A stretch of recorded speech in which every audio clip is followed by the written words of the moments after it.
High বন্ধুরা, দেখো আমি নিজে মার্কেটিং করে সবে ঢুকেছি আর এক্ষুনি সব খুলে খুলে দেখাচ্ছি আমি কি কি কিনে এনেছি। ঠিক আছে,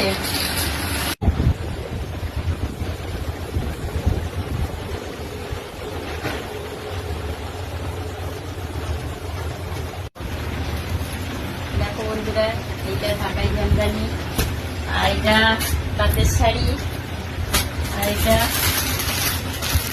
চুড়িদার, তাই তো চুড়িদার সেট।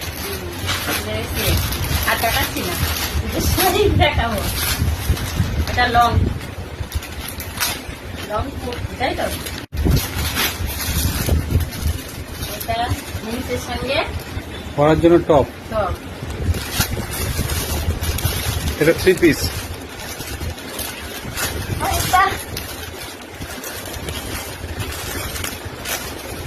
এই তো কতগুলো এখনো আছে।